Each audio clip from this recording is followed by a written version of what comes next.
disampaikan saja. Oke. Baik, saya mulai saja untuk kontrak perkuliahannya. Jadi untuk tata tertib di kelas, karena kemungkinan dalam 1 semester ini kita masih daring, ya. Khusus untuk kelas saya, PPL ini masih daring. Jadi yang saya tekankan adalah mengenai pengumpulan tugas. Untuk pengumpulan tugas, keterlambatan adalah maksimal 1 hari dari deadline yang sudah ditetapkan. Nah, pengumpulannya biasanya saya menggunakan MyITS Classroom. Jadi semua materi tugas yang Anda kerjakan nanti diunggah ke sana sebelum batas yang sudah ditentukan. Nah, apabila tepat waktu pengumpulannya, maka nanti Anda akan mendapatkan nilai 100% dari ya nilai aslinya, begitu ya. Kalau misalnya Anda mengumpulkan tugas kemudian Anda layak dapat 100, ya berarti Anda dapat 100 itu. Nah, lain halnya kalau Anda terlambat. Terlambat di sini artinya terlambat masih dalam hitungan jam ya, bukan hari. Masih kurang dari 24 jam, maka seandainya tugas Anda itu sebenarnya layak dapat 100, maka nanti akan dipotong 50% dari 100 ya. Berarti Anda tetap dapat 50 meskipun pekerjaannya selesai, gitu ya. Kemudian yang nomor 2 adalah jujur dalam mengerjakan tugas atau praktikum, atau kuis, atau UTS, atau UAS, atau FP. Ya, ini semuanya ya. Tapi kita tidak ada praktikum, biasanya tugas, kuis beberapa, ETS, EAS, dan FP ini saling menggantikan ya salah satu. Tapi biasanya yang sering kami gunakan yang final project untuk PPL ini. Kemudian poin yang ketiga itu adalah poin mengenai kehadiran. Jika tidak masuk izin karena keperluan akademis, barangkali ada keringanan dari jurusan karena Anda mengikuti lomba di hari itu gitu ya, atau di pertemuan itu, maka Anda bisa menyampaikan surat izinnya melalui saya, melalui WA ya. WA saja nggak apa-apa. Nah, maka nanti saya akan mengisikan di presensi, Anda akan dianggap sebagai, Anda akan dianggap masuk. Jadi saya centang masuk di presensinya. Sedangkan kalau izin di luar kepentingan tersebut, misalnya ada izin kepentingan keluarga atau mungkin Anda sakit misalnya, meskipun saya tidak berharap begitu, maka tetap dianggap alfa meskipun Anda sudah izin. Jadi ini sebenarnya sudah peraturan dari ITS-nya seperti itu. Dan maksimal ketidakhadiran adalah 3 kali. 3 kali itu berarti Anda hadir harus 80% dari keseluruhan minggu pertemuan ya. Sesuai aturan nomor 7. Nggak ada nomor 7-nya. Maksudnya sesuai aturan nomor 3 gitu ya maksudnya. Nah, seperti itu. Oke. Baik. Bu, kalau misalnya saya nggak hadir, nggak pakai izin, nggak apa-apa. Ya nggak apa-apa sih, itu hak Anda. Berarti kan Anda sudah menggunakan yang salah satu dari 3 ini ya. Nggak apa-apa, bebas saja. Yang jelas kehadiran Anda adalah minimal 80% untuk bisa mengikuti evaluasi. Intinya seperti itu. Kemudian, nah, untuk evaluasi sendiri di PPL ini nanti, maaf saya belum merekod ya. Sebentar. Recording in progress. Untuk evaluasi ini sendiri, di kuliah PPL ini nanti akan ada tugas. Tugas itu ya ada tugas. Sebenarnya tidak setiap minggu ada tugas, tapi ada beberapa evaluasi tentang tugas juga. Kemudian ada ETS, dan yang terakhir ada final project. Nah, untuk yang dari ETS ke final project itu sebenarnya nanti tidak bukan saling lepas, tidak seperti itu, tetapi antara ETS dan final project itu nanti saling berkelanjutan dan dibuat menjadi beberapa tugas-tugas kecil ya. Nah, meskipun akhirnya nanti tetap dinilai di final project, tetapi yang tugas-tugas kecil yang mengarah ke perbaikan itu nanti ya juga tetap akan dinilai sebagai nilai evaluasi dan juga nilai progres. Jadi modelnya adalah lebih ke keaktifan untuk yang perancangan perangkat lunak.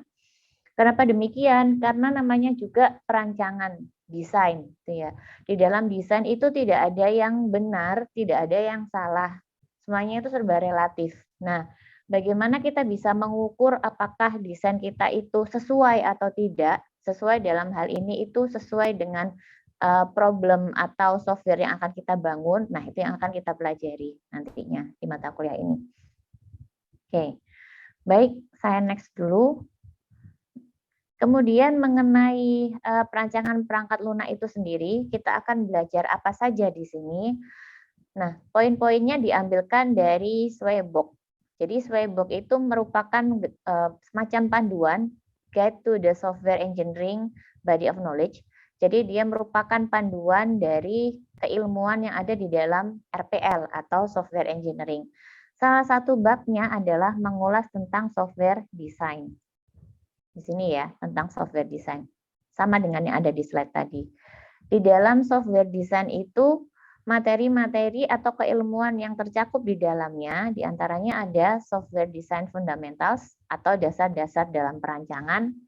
Kemudian ada key issues in software design atau dengan nama lain isu-isu penting di dalam perancangan perangkat lunak terkait dengan concurrency, control and handling, data persistence, distribution, dan lain sebagainya. Kemudian ada software structure and architecture. Nah, ini nanti juga kita bahas juga di sekitar minggu keempat atau minggu kelima. Untuk lebih detailnya sebenarnya sudah saya post ya di dalam classroom. Anda cek di bagian atas, di bagian announcement atas dari classroom Anda, di situ ada RP, rancangan pembelajaran untuk 1 semester di mata kuliah PPL ini. Nah, monggo silakan dibuka, silakan direview, dibaca-baca supaya ada gambaran dalam 1 semester ini nanti kita akan belajar apa saja di situ. Kemudian lagi sebenarnya ada user interface design, cuman ini tidak tercakup di dalam PPL karena sudah ada di mata kuliah IMK. Jadi kecuali ini ya, ini di-exclude. Kemudian ada software design, quality analysis and evaluation. Kalau di sini nanti Anda akan diajarkan bagaimana melakukan assessment atau penilaian kualitas dari desain yang sudah Anda buat, gitu ya. Di antaranya mencakup quality attributes, quality analysis and evaluation techniques, dan yang terakhir adalah measures atau pengukurannya. Kemudian ada lagi software design notation. Nah, untuk yang software design notation ini tidak banyak saya berikan karena sebenarnya kalau kita artikan ke bahasa Indonesia itu mempelajari notasi-notasi yang ada dalam perancangan perangkat lunak. Notasi itu apa? Notasi itu simbol ya. Kalau dulu di APSI Anda dikenalkan dengan diagram UML, nah ini yang dimaksud dengan notasi. Jadi karena dulu Anda sudah pernah dapat di APSI, maka untuk di PPL notasi tidak lagi dibahas secara mendalam, tetapi di-reuse atau digunakan lagi. Jadi nanti Anda juga harus, kalau lupa ya, silakan dibuka-buka lagi materi di APSI, APSI, terkait dengan notasi, use case diagram misalnya, ataupun juga ada activity diagram misalnya, class diagram, dan lain sebagainya. Oke. Sebelumnya Anda mengambil APSI kapan? Semester lalu ya? Iya, Bu. Oh iya, betul. Masih hangat ya. Mestinya sih masih ingat. Nah, APSI-nya sendiri sampai diagram apa yang dikenalkan? Sampai kelas diagram kah? Masih ingat kelas diagram atau mungkin sequence diagram, pernah mendengar? Seingat saya ya, Bu. Gimana Mas? Maaf nggak terdengar saya. Seingat saya iya, Bu. Iya ya, oke baik. Di kelas diagram, sequence diagram, mungkin ada communication diagram juga ya. Oke, tapi nggak apa-apa kalau misalnya nanti kita mau review sebentar saja ya, jadi nggak terlalu dalam-dalam banget, bolehlah nanti kita review sedikit mengenai itu. Kemudian lagi ada software design strategies and methods. Di antaranya adalah general strategies. Nah, ini kalau sudah masuk sini kita sudah masuk ke kita sudah masuk ke pattern atau kita sudah masuk ke pola sebenarnya, pola-pola di dalam perancangan. Jadi di dalam desain software itu sendiri sebenarnya ada yang kita sebut dengan pattern atau pola. Nah, pola itu gunanya dijadikan sebagai panduan nantinya. Apabila saya punya project atau saya akan membangun sebuah software yang ciri-cirinya memenuhi karakteristik A, B, C, D, dan E misalnya, maka akan lebih tepat menerapkan pola yang mana. Nah, itu yang akan kita pelajari juga di kelas PPL ini. Di grup WA-nya sudah saya share juga, ada beberapa referensi terkait dengan pola perancangan. Nanti silakan Anda download dulu ya, yang ada di grup WA itu mengenai design patterns, file yang ketiga. Ya. Design patterns, kemudian file yang kedua itu juga sih, ya, Boris ID itu juga sama. Nah, di situ sudah saya cantumkan beberapa referensinya. Nah, itu nanti di kelas pun kita akan membahas beberapa pola desain di dalam software yang mengacu ke kedua referensi itu. Jadi kalau misalnya di kelas Anda kurang paham gitu ya, atau mungkin saya menerangkannya terlalu singkat, nah silahkan dibaca di referensinya, karena di referensinya itu lebih lengkap dan ada beberapa contoh penerapannya juga di dalam code ya. Jadi ibaratnya nanti di dalam PPL ini setelah kita mendesain software kita mendesain sebuah software, nantinya desain itu akan kita implementasikan ke dalam bentuk pemrograman atau ke dalam bentuk source code. Nah, bagaimana kita mengcodingnya, code-code apa yang nantinya perlu kita tulis, bagaimana struktur code-nya, itu akan dipengaruhi dengan desainnya itu sendiri. Nah, disinilah nanti kita belajar PPL. Oke. Bedanya apa Bu dengan APSI? Dulu di APSI kan saya juga sudah diajarkan perancangan juga. Di APSI itu kan kepanjangannya analisa dan perancangan sistem informasi ya, kalau tidak salah. Nah, kalau perancangan di APSI, kalau di mata kuliah APSI fokusnya itu tidak terlalu mendalam ke perancangan, tetapi lebih ke mengenalkan SDLC. Pernah dengar SDLC? Masih ingat? SDLC, Software Development Life Cycle. Pernah tahu? Cukup dijawab iya dan tidak saja, tidak perlu saya tidak akan. Ya, Bu. Nah, ya oke baik. Nah, di SDLC itu kan ada step-stepnya ya, ada tahapan-tahapannya bagaimana kita membangun sebuah perangkat lunak mulai dari tahap paling pertama. Tahap pertama kan apa? Masih ingat nggak? Masih ingat SDLC yang pertama? Apakah Lupa, Bu. perancangan? Bisa diulang? Lupa. Yang pertama itu requirements ya, requirements atau kebutuhan. Yang kedua itu analisa. Yang ketiga itu desain. Yang keempat itu ya lanjutannya desain, ada pemrograman atau implementasi. Kelima itu testing. Keenam itu deployment. Ada juga yang sampai 7, deployment dan maintenance. Tapi ada juga yang berhenti di 5, ada juga yang berhenti di 6. Nggak masalah sih, semuanya benar. Yang penting adalah urut-urutannya. Karena SDLC sesuai dengan namanya LC. LC itu kan life cycle ya, siklus. Yang namanya siklus itu harus terurut. Ada step-stepnya, ada sequence-nya. Nah, SDLC itu sebenarnya tidak perlu kita hafalkan, kita hanya perlu menalar sajalah. Kita menggunakan logikanya sajalah. Logikanya kalau kita akan membangun sebuah perangkat lunak, kan pasti harus ada yang request dulu kan. Harus ada orang atau harus ada pihak yang meminta keberadaan software tersebut. Nah, itu nantinya akan jadi pencetus tahap pertama, yaitu tahap requirements. Nanti akan saya bahas lebih lanjut ya sebenarnya di materi ini. Nggak apa-apa lah, saya sambil menjelaskan. Bentar, saya set dulu. Nah, ini dia.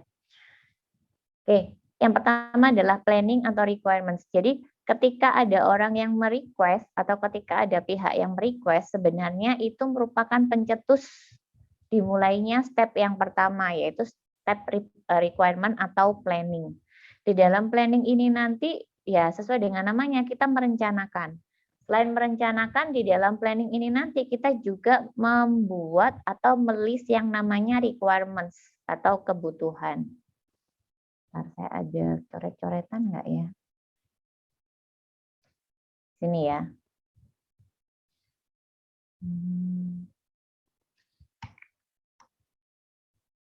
Di sini ya, di sini ada, saya singkat saja menjadi REQ atau requirements.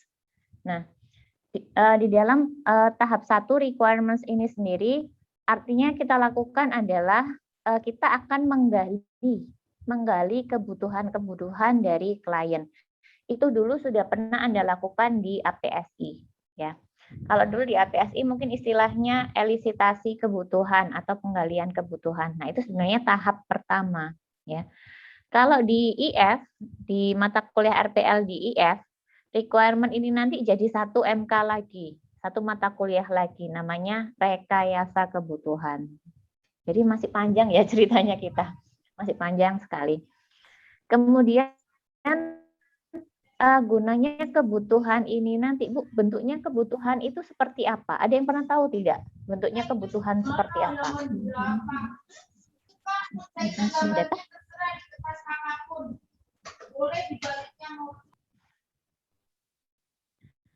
Ada?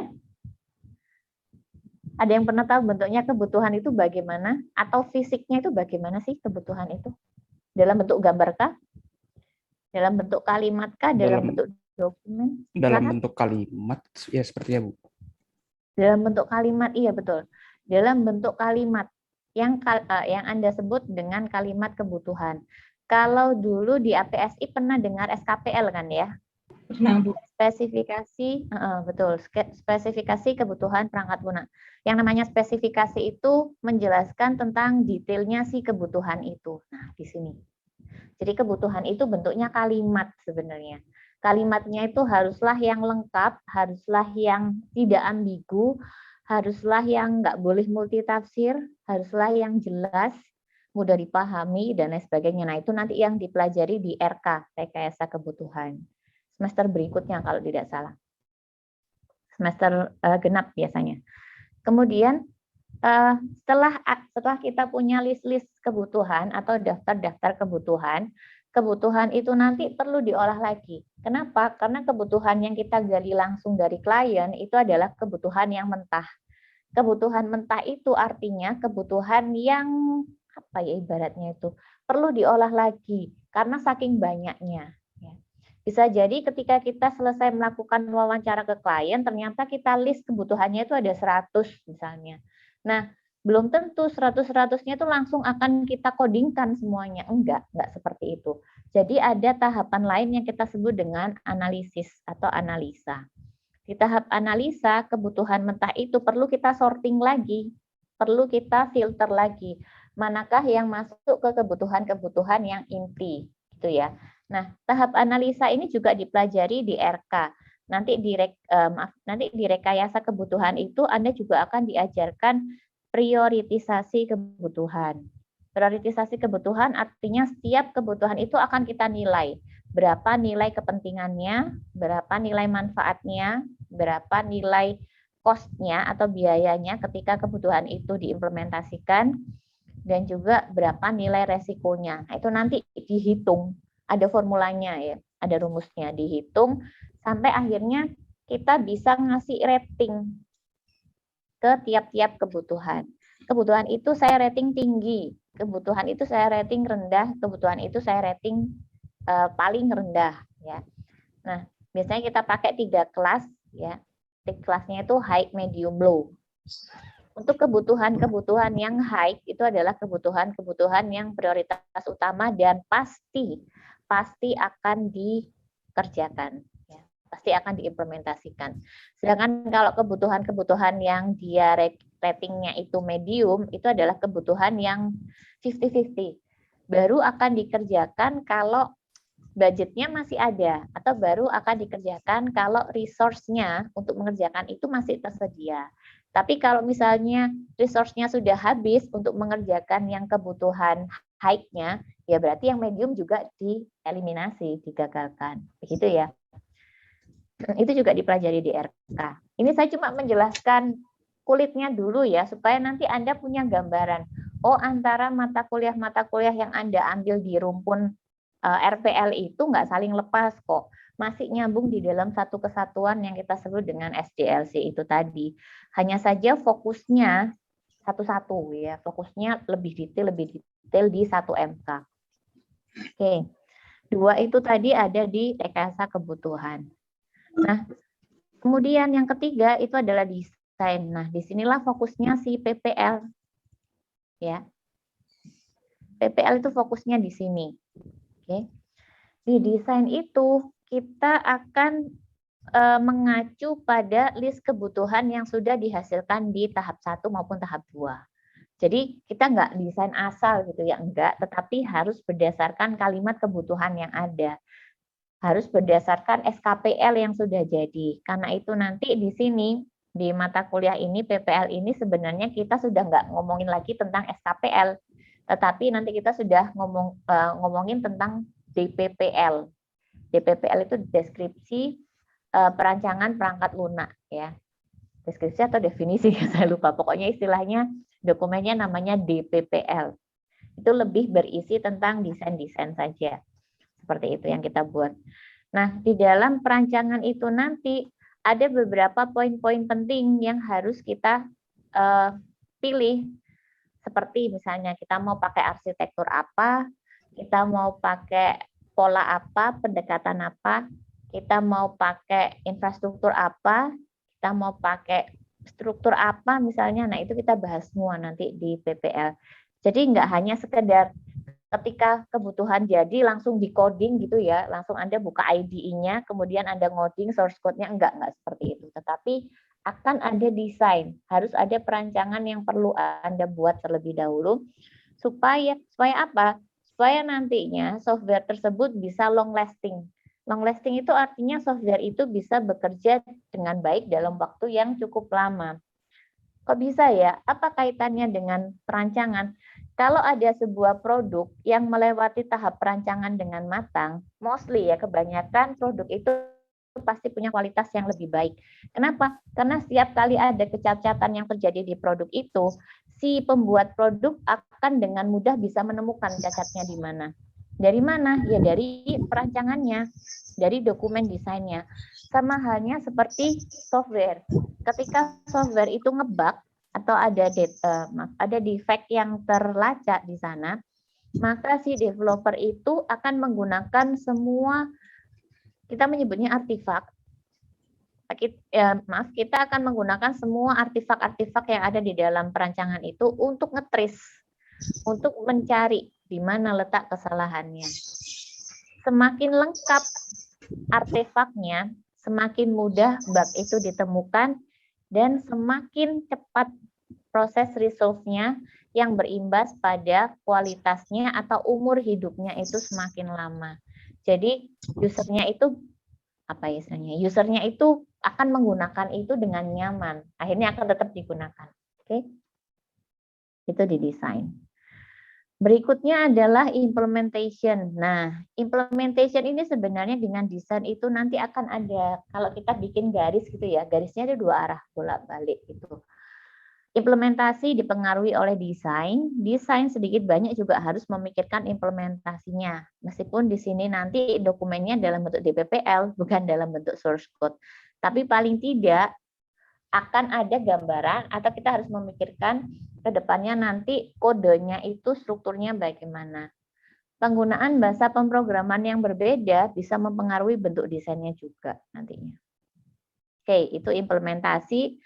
Output dari implementasi adalah source code atau program. Nah, kalau program itu akan dirilis, maka program itu atau software itu harus dites terlebih dahulu. Harus ada quality assurance di sini atau ada penjaminan kualitas di sini melalui tahap testing dan integrasi. Di dalam testing nantinya tentunya software itu akan diuji cobakan dengan melalui beberapa skenario test yang sudah didesain, gitu ya. Itu di testing. Kalau misalnya di testing nggak lolos, ya balik lagi, mundur ke 1 step atau bahkan mungkin ke 2 step di belakangnya. Seperti itu. Ada tidak Bu kasus ketika di testing itu ternyata nggak cuma mundur ke belakang, mundur sampai di awal? Ada dan itu cukup sering terjadi. Imbasnya apa? Imbasnya cost yang dikeluarkan selama itu, ya, cost yang dikeluarkan untuk memperbaiki bug mulai dari yang tahap pertama tadi, tentunya jauh lebih tinggi dibandingkan ketika bug itu hanya bisa diperbaiki melalui implementasi atau mungkin desain saja. Nah, karena alasan itulah maka ada mata kuliah rekayasa kebutuhan. Jadi masih sangat berkaitan ya. masih sangat-sangat berkaitan. Kebutuhan itu memang kesannya remeh-temeh, toh ya kan bentuknya cuma kalimat ya. Kan kita nggak sampai ngoding di sana. Yang paling hebat itu levelnya tuh yang programming, Bu. Enggak, salah besar. Justru nanti yang paling krusial itu yang pertama sebenarnya ya. Yang paling krusial itu di kebutuhan.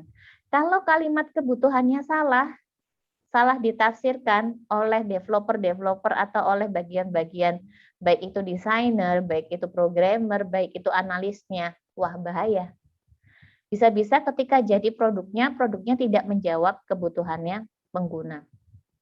Bisa-bisa pengguna nanti malah heran, loh kok produknya jadinya kayak gini ya. Efeknya apa? Efeknya ya software-nya tidak akan digunakan. Dengan kata lain, proyeknya gagal. Software-nya jadi, tapi tidak digunakan. Nah, ini ya, di RPL itu seperti itu. Kesuksesan sebuah produk, kesuksesan sebuah software itu tidak dinilai dari produk itu jadi atau tidak. Enggak, sama sekali enggak. Tetapi software itu dinyatakan sukses, dinyatakan berhasil ketika software itu bisa menjawab kebutuhan penggunanya atau bisa menjawab kebutuhan orang-orang yang merequest software tersebut. Meskipun bentuknya katakanlah minimalis ya, meskipun bentuknya itu sangat sederhana, itu tidak mempengaruhi apakah software itu dikatakan bagus atau tidak, sama sekali tidak.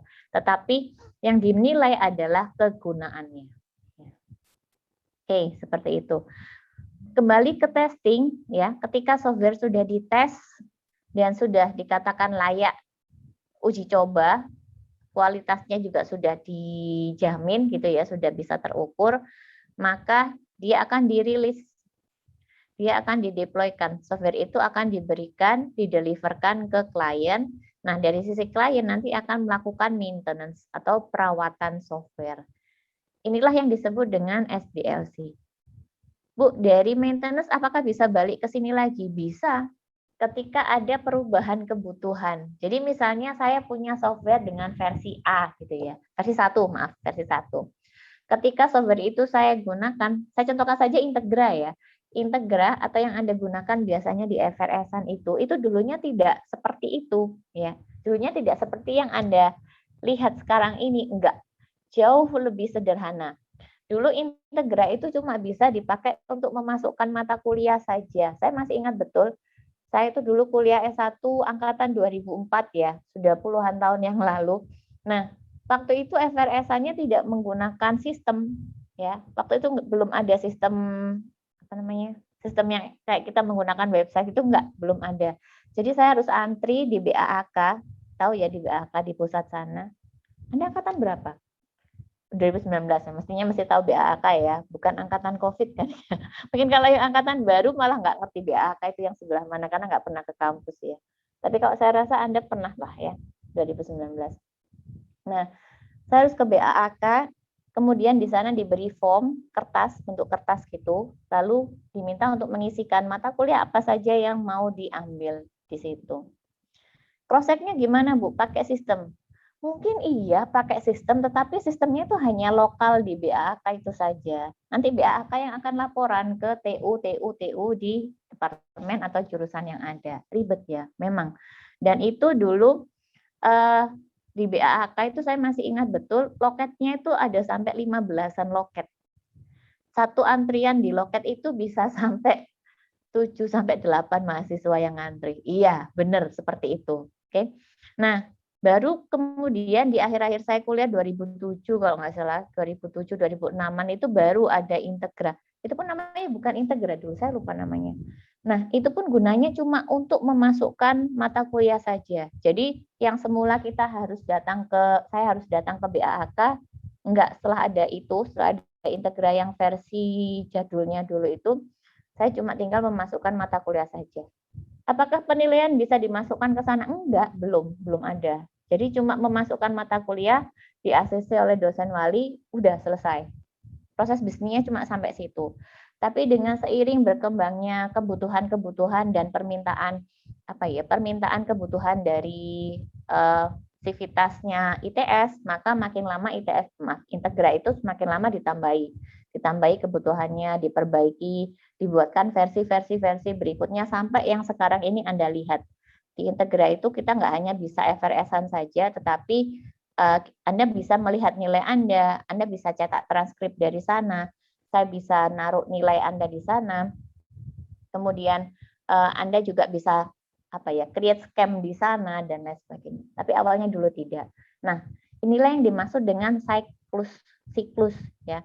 Integra itu melalui siklus itu entah berapa kali. Mungkin saya juga tidak terlalu perhatian, mungkin sudah puluhan kali mungkin ya, seperti itu. Sehingga jadi seperti sekarang ini. Ketika Integra dulu awal zaman saya 2007 dioperasikan, ternyata dari pihak TU masih kesulitan. Oh, kalau seperti ini berarti kan saya harus nunggu dari BAK laporannya. Padahal mungkin waktunya untuk mulai kuliah itu sudah mepet. Nah, nggak praktis kan? Hanya di request lah, oh kalau seperti itu Integra harus dibuat supaya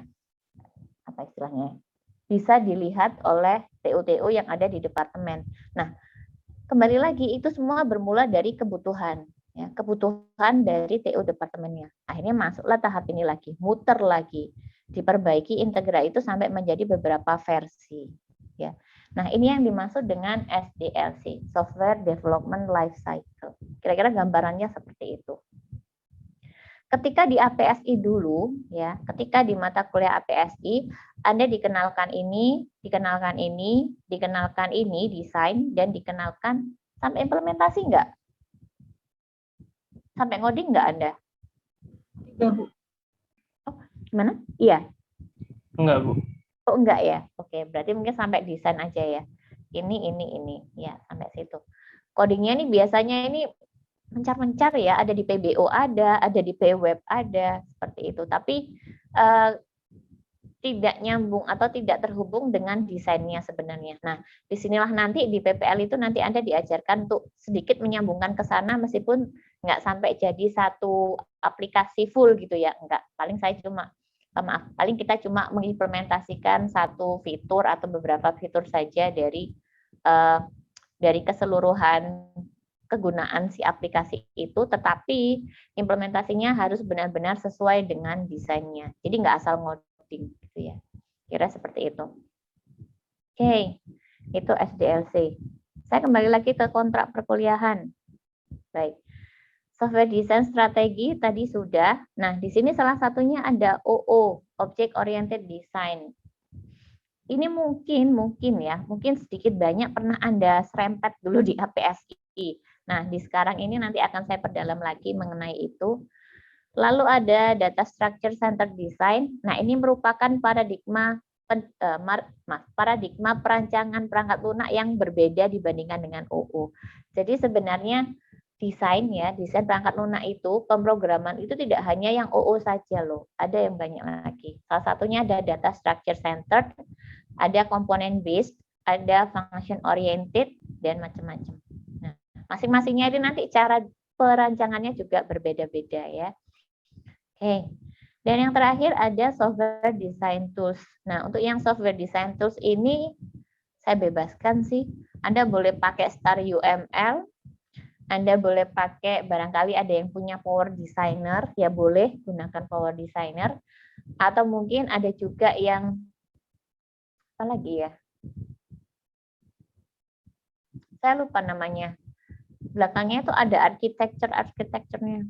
Saya lupa. Enterprise Architecture, ya, EA, Enterprise Architecture, bukan juga boleh. Atau mungkin boleh pakai tools yang lain. Bolehlah. Intinya, semua tools itu pakai notasi yang sama kok.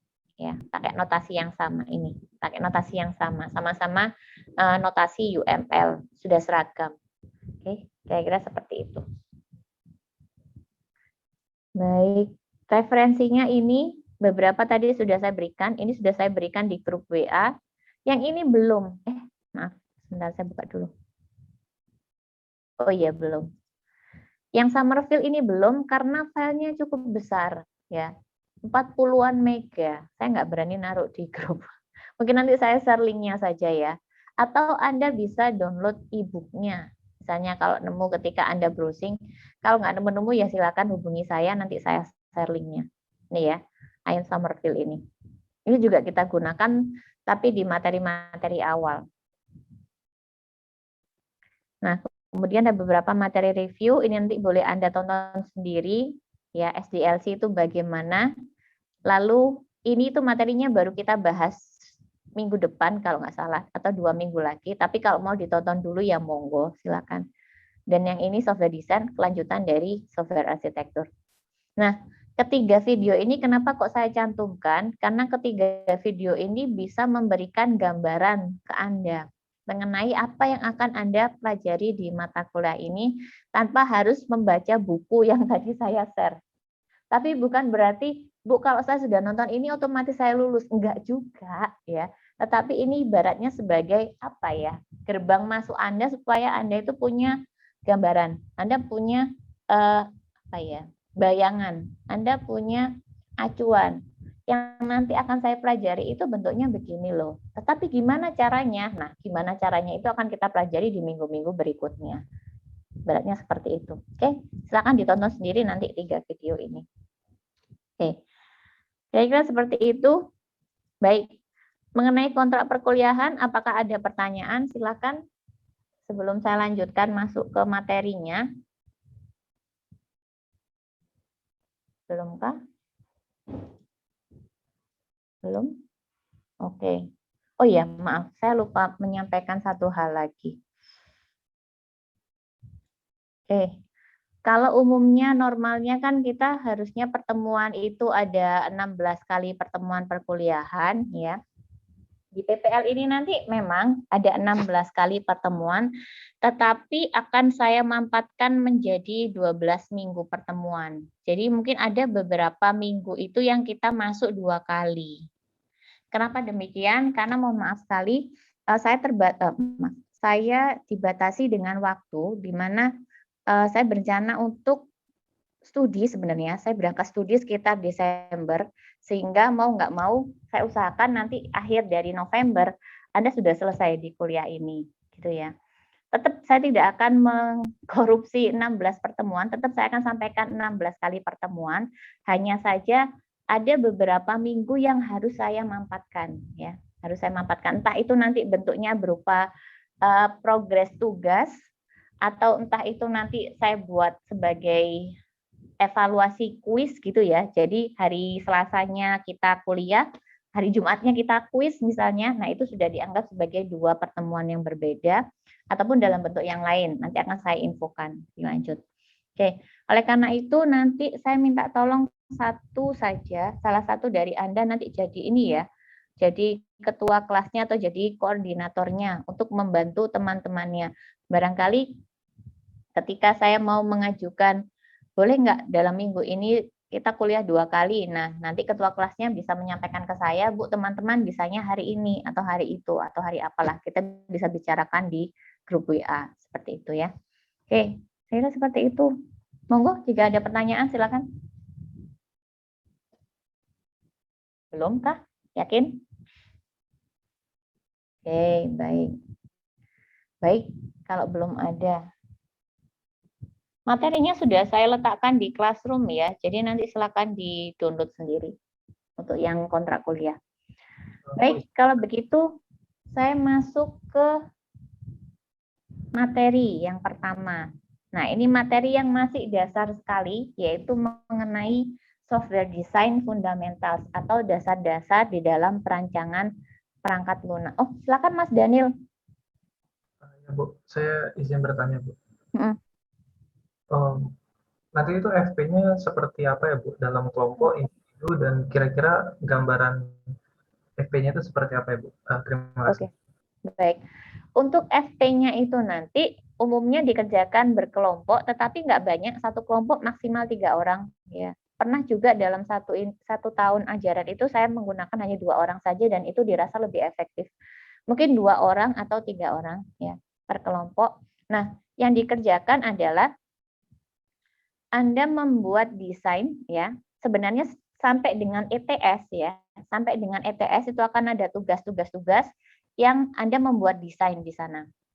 Desain itu berdasarkan materi yang sudah Anda dapatkan dulu ketika di APSI. Maksudnya sampai desain apa, Bu? Maksudnya sampai di diagram-diagram yang sudah pernah Anda dapatkan dulu di APSI.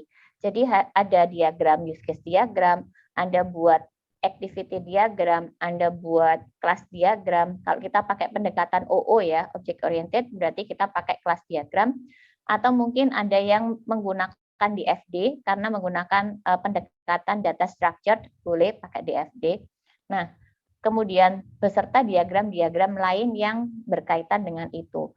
Tapi setelah lewat dari ETS, kita akan mengenal yang namanya pola perancangan. Nah, pola perancangan atau design pattern. Design pattern yang tadi bukunya saya share juga di grup. Nah, di pola perancangan itu nanti Anda akan dikenalkan beberapa pola-pola atau beberapa jenis cara permodelan yang umum digunakan untuk menyelesaikan satu problem yang spesifik. Kita punya sekitar 23 jenis pola.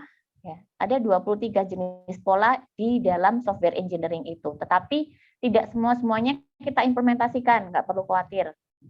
Mungkin satu kelompok itu mengimplementasikan 3 atau 4 pola sesuai dengan problem yang dia temui. Jadi misalnya nih, ketika di ETS itu ternyata mereka mendesain ada satu kelas yang kelasnya itu overload sekali. Overload itu apa, Bu? Maksudnya dalam satu kelas itu, kelasnya itu sangat gemuk sekali. Metodenya banyak, kemudian atributnya juga banyak. Sedangkan kalau kita bandingkan dengan kelas-kelas yang lain, ya kelas-kelas yang lain masih dalam satu diagram yang sama, kelas-kelas yang lain itu sedikit kelasnya, fungsinya atau metodenya. Kelas tersebut katakanlah metodenya sampai 20 itu sedikit ya, mungkin sekitar 30, sedangkan kelas-kelas yang lain itu mungkin fungsinya cuma 5, 4, nggak lebih dari 7 misalnya. Nah, ini yang menyebabkan problem nantinya. Ketika Anda menemui desain yang ada satu kelas atau beberapa kelas yang sangat gemuk sekali, solusinya gimana? Nah, solusinya itu nanti salah satunya bisa dijawab pakai design pattern. Entah nanti kelas itu dipecah, entah nanti Anda buatkan layer sendiri, entah nanti caranya bagaimana, itu ada di pola perancangan. Nah, ketika setelah ETS sampai dengan nanti mau FP, yang Anda lakukan adalah Anda merombak desain Anda sendiri. Dengan menggunakan atau dengan menerapkan pola-pola perancangan yang kita dapatkan nanti di minggu-minggu berikutnya setelah ETS. Begitu ya. Apakah hanya dengan sekedar mengimplementasikan saja, Bu? Enggak.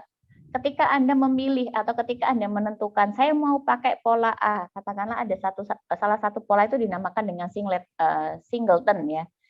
Saya mau pakai pola singleton. Pasti saya akan bertanya, alasannya apa? Justifikasinya apa? Kenapa kok tim Anda memilih singleton? Kenapa nggak memilih yang factory method misalnya? Ini nama-nama pola ya, ini nama-nama pattern. Atau mungkin memilih satu lagi ada yang namanya fasad misalnya. Kenapa kok nggak pilih itu? Kenapa kok Anda pilih yang singleton? Nah, Anda dan tim harus bisa menganalisa. Kenapa kok saya pakai singleton? Keuntungannya apa menggunakan singleton kalau diterapkan di problem saya? Sudah efektif belum itu nanti? Taunya efektif nggak efektif dari mana, Bu? Kalau Anda codingkan. Ya. Jadi ketika dari ETS sampai nanti jadi FP, ada satu bagian Anda harus ngoding memang. Tetapi ngodingnya sekali lagi ngodingnya nggak sampai harus bisa dikompil, harus bisa menjalankan fitur, enggak seperti itu. Tetapi yang saya cek nanti adalah struktur dari code-nya. Kalau Anda pakai OO itu pasti kelihatan. Kelas itu punya berapa fitur. Fitur itu manggil fitur yang mana. Fitur itu nanti koplingnya seberapa banyak. Tahu kopling ya? Mungkin Anda mendengarkan saya sambil bertanya-tanya, Bu Nurul dari tadi pakai istilah yang saya nggak ngerti. Nah, ini sebenarnya kita bahas di fundamental ya. Jadi, Anda juga diajarkan untuk menilai desain Anda sendiri, mengasesmen desain Anda sendiri. Kopling desain saya itu tinggi atau enggak ya? Kohesinya bagaimana? Dan lain sebagainya. Yang dasar-dasar penilaiannya itu ada di dalam fundamental ini tadi. Nah, apakah hanya bisa dikerjakan satu kali, Bu? Enggak. Sayangnya tidak. Jadi dari ETS sampai dengan FP itu mungkin Anda akan melalui sekitar 2 kali revisi minimal ya. 2 atau sampai 3 kali revisi sampai bisa nanti dibuatkan struktur code-nya, entah itu pakai Java, entah itu Anda pakai C#, entah itu Anda pakai C++, bebas silahkan. Yang jelas nanti saya akan ngecek apakah code-nya itu sudah sesuai dengan desainnya atau tidak. Tidak perlu dikompil ya, sekali lagi tidak perlu dikompil, tidak. Tapi hanya saya perhatikan struktur-strukturnya saja. Nah, ini yang nanti dijadikan tugas Mas Daniel. Apakah menjawab? Sudah menjawab, Bu. Terima kasih. Oke. Jadi modelnya seperti itu ya, teman-teman semua. Kenapa kok sampai ngoding ya, Bu? Nah, karena kan Anda IT ya, dan Anda juga sudah belajar pemrograman juga kan ya. Anda sudah belajar di pemrograman berorientasi objek. Anda juga sudah mengenal, sudah ngambil PWeb belum? Sedang mengambil, Bu. Oh, sedang. Wah, enak kalau sedang mengambil. Di PWeb itu nanti umumnya, nggak tahu ya, tergantung kelasnya ya. Biasanya Anda akan dikenalkan dengan salah satu framework ya, atau kerangka kerja untuk membuat aplikasi website. Nah, framework itu juga merupakan salah satu penerapan dari desain pattern ya. Desain pattern di software. Jadi masih nyambung sebenarnya. Nanti kita kaitkan supaya Anda nggak keluar dari kelas ini terus blank. Ngeblanknya itu benar Anda menguasai materi ini, tapi Anda tidak tahu fungsinya untuk apa, kegunaannya untuk apa. Nah, ini yang saya nggak ingin terjadi di Anda. Makanya itu saya kenalkan juga, Anda mau nggak mau harus nyemplung. Anda mau nggak mau harus coba terapkan sendiri desainmu itu ke dalam bentuk pemrograman. Meskipun program itu nggak jalan ya, nggak masalah. Program itu error, Bu, nggak masalah. Toh saya juga nggak minta sampai algoritmanya, enggak. Cuma saya lihat strukturnya. Struktur itu apa sih, Bu? Dari tadi Bu Nurul ngomong struktur. Struktur itu misalnya Anda punya dua kelas A dan kelas B. Kelas A itu punya fitur, punya function A1, A2, A3, A4, dan seterusnya. Nah, function A1 ketika dia akan mereturnkan sebuah value, dia perlu manggil function di kelas B. Hal-hal semacam ini tuh yang bisa menyebabkan kompleksitas di dalam sebuah software. Dan ini sebenarnya bisa dinilai ketika didesain. Kalau di desainnya sudah kelihatan bahwa ada beberapa function yang dia merujuk function yang lain untuk bisa menyelesaikan tugasnya, maka bisa kita katakan kedua function itu dependent. Tahu dependent ya? Dependent itu bergantung satu sama lain. Efeknya apa? Kalau kalau function di kelas B tadi error atau mungkin cacat atau mungkin diganti, pastinya akan berpengaruh ke hasil yang disetorkan di function di kelas A. Nah, inilah yang disebut dengan coupling ya. Keterkaitan ini kita sebut dengan coupling. Nah, ini juga akan kita bisa hitung nantinya di PPL ini. Oke ya. Itu bedanya APSI dengan PPL ya. Di PPL Anda diajarkan ngitung kopling, Anda diajarkan mengestimasi apakah desain saya ini nanti ketika sudah jadi code-nya itu bakal lemot atau enggak, nanti apakah software saya itu bakal sering ngehang atau tidak. Nah, itu sebenarnya bisa dilihat dari desainnya. Ini nanti yang kita pelajari satu semester ini. Kalau di APSI enggak. Kalau di APSI itu Anda diajarkan untuk mendesain saja, tapi tidak dikenalkan bagaimana cara Anda menilai desain Anda sendiri. Belum memang, fokusnya belum ke sana. Tapi kalau di PPL, diperlebar fokusnya. Anda diajarkan untuk nilai sendiri desainmu, mana yang nggak benar. Nah, itu yang harus kamu benahi dengan menerapkan pendekatan-pendekatan lain, salah satunya pakai arsitektur, atau boleh juga pakai pattern, atau desain, pola-pola perancangan itu tadi. Kira-kira seperti itu, teman-teman semua. Itu yang akan kita cover dalam satu semester ini ya di PPL, perancangan perangkat lunak. Oke, monggo yang lain kalau ada pertanyaan sebelum saya lanjutkan. Oke, nggak ada? Baik. Kalau tidak ada, saya lanjutkan ya. Nah, materi yang pertama ini masih sangat dasar sekali, yaitu mengenai software design fundamentals atau dasar-dasar dalam perancangan perangkat lunak. Ini tadi sudah ya, saya skip. Konsep umum perancangan. Nah, ini pun juga biasanya kalau saya lihat materi kayak gini juga males kok, nggak Anda saja. Kalau terlalu banyak kalimat dan lain sebagainya itu sebenarnya saya tidak meminta Anda untuk menghafalkan, ya tidak. Tetapi saya hanya minta Anda untuk membaca dan meresum, ya, mengambil poin-poin yang penting saja. Perancangan. Kumpulan aktivitas yang dilakukan oleh perancang untuk menurunkan spesifikasi bla bla bla. Oke lah, intinya perancangan itu ya, perancangan itu sebuah proses. Proses perancangan itu melibatkan beberapa aktivitas, lebih dari satu aktivitas yang saling berkaitan dan berurutan nanti. Sekumpulan aktivitas yang dilakukan oleh perancang untuk menghasilkan solusi yang dapat dijalankan. Urutan aktivitas, satu permasalahan banyak solusi, kecocokan solusi, dan ketepatan solusi. Nah, dari 5 kalimat ini tadi sebenarnya bisa kita tarik keywordnya apa saja ya. Yang penting-penting apa saja. Tadi yang pertama, perancangan itu adalah aktivitas. Nah, berikutnya apa? Spesifikasi. Kecoret tulisannya. Lalu apa? Solusi. Apalagi yang kira-kira penting? Ini tuh sudah urutan aktivitas. Satu permasalahan banyak solusi, kecocokan solusi. Nah, udah itu aja yang Anda hafalkan. Cara mudahnya belajar itu seperti itu ya. Jadi kalau ada kalimat banyak sekali ya tidak perlu dihafalkan kalimatnya, tapi Anda perlu mencerna, lebih tepatnya mencerna, ambil keyword-keyword yang penting. Nah, dengan tahu keywordnya, kita bisa menjelaskan perancangan itu dengan lengkap. Berarti perancangan itu apa ya? Perancangan itu ya berarti aktivitas-aktivitas yang berurutan yang ditujukan untuk menurunkan spesifikasi dari solusi dan yang nantinya bisa diukur solusinya itu apakah sesuai dengan problemnya atau tidak. Selesai. 5 kalimat itu bisa diringkas dalam satu kalimat yang utuh seperti itu. Nah, ini ya salah satu cara untuk memahami mata kuliah software engineering ya. Karena saya sangat maklum sekali, saya sangat memahami sekali software engineering itu kesannya abstrak ya Bu. Kok rasanya tuh kayak sulit gitu saya pegang barangnya.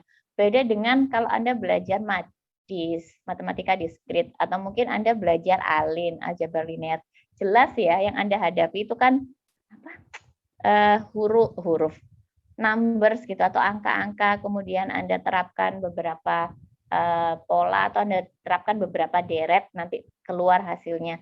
Tapi kalau di software engineering itu rasanya kok nggak bisa saya pegang ya Bu barangnya. Nah ini, saya akan membantu Anda gimana caranya mewujudkan atau paling nggak Anda tahu nanti yang saya hasilkan itu bentuknya bagaimana, meskipun abstrak ya, meskipun abstrak.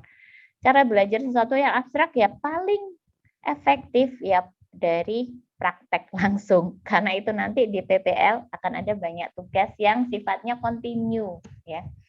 Anda nggak bisa nge-skip salah satu tugas, efeknya bisa fatal untuk tugas-tugas berikutnya karena masih digunakan.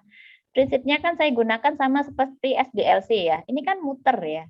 Kalau ada satu step yang Anda skip, buyar sudah step berikutnya. Karena itu saya harapkan Anda ikut kuliah ini ngerjakan tugas secara konsisten ya. Memang tidak bisa dipungkiri, mungkin Anda menemukan kesulitan, entah di tengah-tengahnya nanti. Tapi silakan komunikasikan dengan saya. Monggo, silakan, kita terbuka saja. Ada kalanya mungkin satu kasus atau satu minggu Anda sangat full sekali, kebanyakan ya, karena kebanyakan Anda satu angkatan yang sama, biasanya load kerjanya atau load tugasnya juga mirip-mirip. Dalam satu minggu itu full Bu, banyak kuis ini itu, boleh nggak nanti kalau tugasnya diundur 1 minggu. Saya terbuka dengan itu, asalkan teman-teman yang lain juga menyetujui. Gitu ya. Jadi jangan tiba-tiba nggak ngumpulkan, ngilang, nanti imbasnya Anda kena potongan 50%, Anda kena diskon. Daripada seperti itu ya silakan dikomunikasikan ke saya. Kalau sungkan bisa lewat ketua kelas itu tadi. Nah, jadi gunanya ketua kelas itu ya penyambung lidah teman-temannya nanti ya. Oke, seperti itu. Baik, saya lanjut. Kembali lagi, perancangan berarti sekumpulan aktivitas yang digunakan untuk menurunkan spesifikasi kebutuhan agar dicarikan solusi dan solusinya nanti bisa diukur kecocokannya dengan problem yang dihadapi. Oke.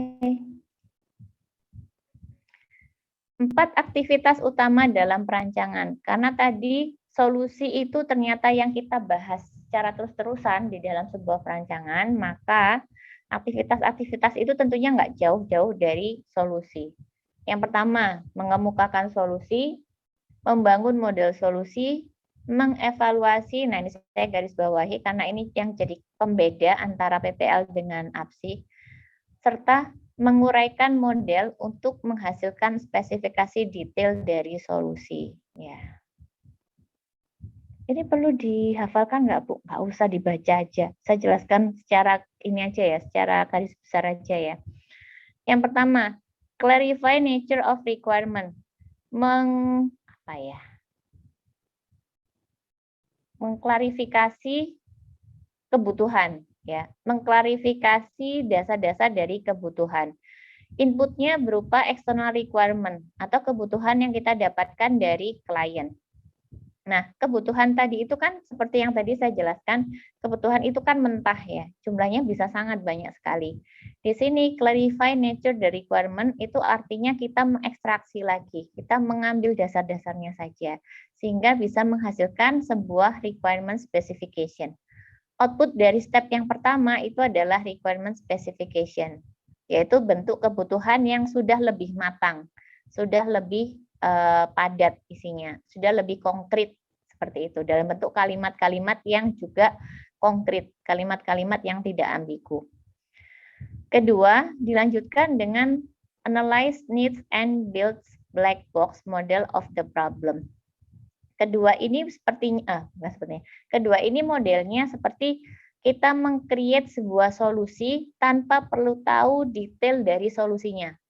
Ya.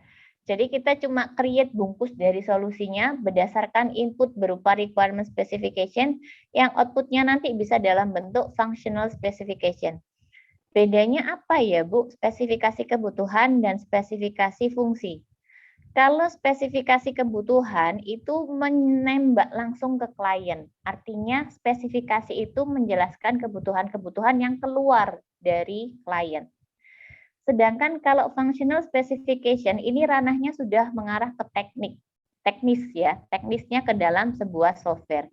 Jadi sisi sini sisi klien, sisi sini ini sudah bau-bau softwarenya, sudah bau-bau produknya, ya. Dari requirement specification ketika sudah dianalyze, maka menghasilkan spesifikasi fungsional, fungsi-fungsi ya, fungsi-fungsi yang nantinya akan digunakan atau yang akan diproses lebih lanjut di tahap-tahap berikutnya. Nah, dari step 2 itu berlanjut ke step 3, postulate a white box design solution. Kalau tadi di tahap 2 itu cuma bikin black box, tahu black box ya? Black box itu artinya sebuah kotak, di dalamnya isinya apa kita nggak tahu, kita tidak diminta untuk mendetailkan, tapi ketika ada input yang masuk ke black box itu, dia akan menghasilkan output yang diinginkan, gitu ya. Nah, ini kita masuk dengan black box. Sedangkan kalau white box itu berarti kotak itu perlu kita, istilahnya kalau bahasa Jawa itu perlu dipreteli gitu ya, perlu dibuka lagi kemudian didetailkan lagi. Di dalamnya itu komponennya apa saja ya, algoritmanya apa saja ya, cara jalannya prosesnya itu melalui checking apa saja ya. Nah, itu di white box design. Dengan kata lain, di tahap 3 itu kita mendetailkan sebuah solusi. Ya, kita mendetailkan sebuah solusi. Oke, outputnya adalah white box model. Nah, nomor 4, validate solution, including use of prototypes. Nah, nomor 4 ini kita memvalidasi usulan solusi yang dihasilkan di tahap 2 dan tahap 3 dengan cara membuatkan prototype. Prototype itu seperti yang Anda tahu, itu kan merupakan purwarupa, yang merupakan mock-up atau tiruan dari produk aslinya. Prototype itu bisa sangat mendekati produk asli, tetapi perlu diingat bahwa prototype itu bukanlah produk yang akan dideliverkan ke klien, bukan. Ya. Jadi prototype itu masih mock-up-nya saja. Oke. Nah, di step yang keempat, outputnya adalah bisa jadi ketika divalidasi muncul beberapa hal yang invalid atau tidak cocok. Di sini disebut sebagai list of mismatch. Katakanlah kebutuhannya bunyinya X, ternyata outputnya di fungsionalnya hasilnya jadinya Z. Nah, ini kan perlu dipertanyakan. Nah, jadi kita sebut dengan list of mismatch, berarti nanti di dalamnya itu ada algoritma yang mungkin masih nggak tepat lah diterapkan di beberapa kasus. Dan yang terakhir, kalau sudah melalui beberapa perbaikan desain model di dalam white box, maka dia bisa menghasilkan sebuah design plan. Di sini ya, design plan. Oke. Implementation of the design plan using a suitable form of software. Jadi bentuknya sudah lebih mendekati softwarenya. Nah, Kalau kita amati di satu slide ini sebenarnya masih sangat berkaitan dengan slide sebelumnya, di mana di slide perancangan tadi disebutkan perancangan itu merupakan urutan aktivitas. Ya, di sini ada aktivitas. Di sini juga ada urutannya loh, karena itu ada penomorannya 1, 2, 3, 4, 5. Ya, masih berhubungan ya. Seperti itu. Oke, saya next. Contohnya perancangan yang paling gampang ya. Jadi perancangan itu sebenarnya tidak kita lakukan di software saja, di beberapa kehidupan nyata juga kita lakukan, misalnya merancang untuk pindah rumah.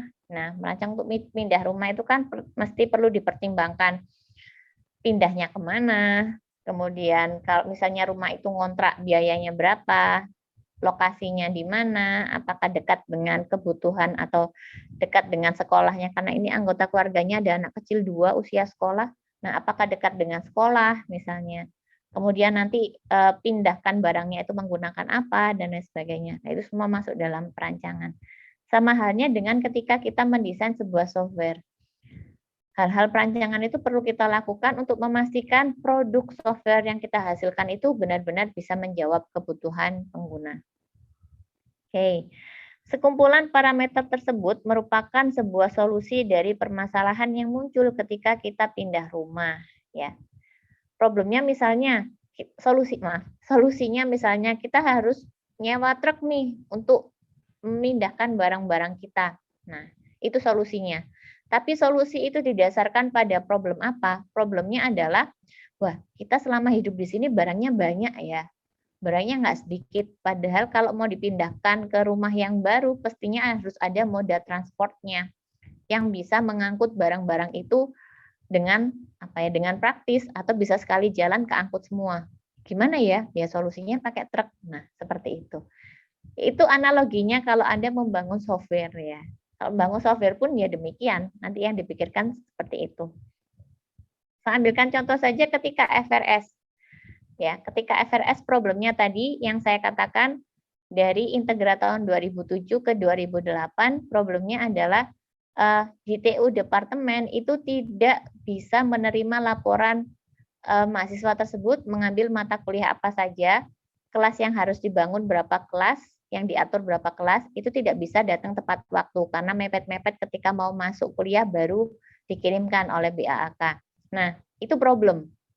Solusinya bagaimana? Solusinya adalah kita menawarkan sebuah functional system yang bisa dimanfaatkan oleh TU jurusan untuk melihat rekap FRS di hari atau jam itu. Ini solusi ya. Oke, hal-hal semacam ini yang nantinya muncul di desain. Tapi yang saya katakan itu baru black box-nya ya. Baru black box artinya baru yang gambaran solusi yang umum saja tanpa saya mikir lebih lanjut detailnya supaya TU itu bisa mengakses itu gimana ya. Apakah ditampilkan dalam bentuk tabel, apakah dalam bentuk apa dan lain sebagainya. Saya nggak mikir itu, saya cuma mikirnya oke, nanti dia bisa melihat rekap itu saja. Nah, itu yang disebut dengan black box. White box-nya bagaimana? Ya, white box-nya desain step by step-nya, misalnya karena TU departemen di ITS itu ada banyak sekali, ya ada IF, ada SI, ada macam-macam, maka nanti harus ada semacam checking di sana. Kalau Anda taunya di login ya, semacam login prosedur, di mana nanti TU-nya itu memasukkan sebuah kode atau username-nya, kemudian di cross-check dengan database system, untuk kemudian dia diberikan hak akses. Rekap FRS jurusan mana yang bisa dia lihat. Nah, seperti itu. Itu baru yang di white box-nya. Gitu ya. Oke. Nah, apa gunanya aktivitas perancangan itu? Nah, peran aktivitas perancangan itu bisa menghasilkan sebuah rencana yang dibutuhkan dalam membangun PL, membangun perangkat lunak. Selain itu, bentuk dan detail dari rencana ditentukan dalam praktik perancangannya. Ini kurang A. Mempertimbangkan implementasi dan ukuran dari sistem yang akan dibangun. Karena itu tadi sempat saya singgung juga di awal, antara desain dan implementasi ini nanti nggak saling lepas kok. Ya, ketika kita mau mendesain sesuatu, kita harus juga mikir bentuk implementasinya nanti gimana ya. Programmer saya ini apakah punya skill untuk mengimplementasikan itu atau tidak ya? Atau mungkin paling enggak, at least saya tanya ke programmernya, kalian familiarnya pakai bahasa apa? Nah, itu. Karena nanti penggunaan bahasa pemrograman itu juga akan mempengaruhi bentuk desainnya. Oke. Rencana tersebut menjelaskan struktur sistem termasuk juga sub-sub programs, objek data yang akan digunakan, algoritma, packaging system, interaksi antar komponen, perancangan proses, dan sudut pandang. Pakai sudut pandang data atau entity relationship atau ER, ya ini yang dulu Anda pelajari di basis data, ataukah pakai DFD, ataukah pakai STD, dan seterusnya. Ini akan kita pelajari nanti ya. Rencana juga harus menspesifikasikan bagaimana PL akan dirangkai dengan menggunakan komponen-komponen yang ada. Karena sebagian besar sistem yang nantinya akan Anda bangun itu skopnya sedang ya biasanya, sedang sampai dengan besar.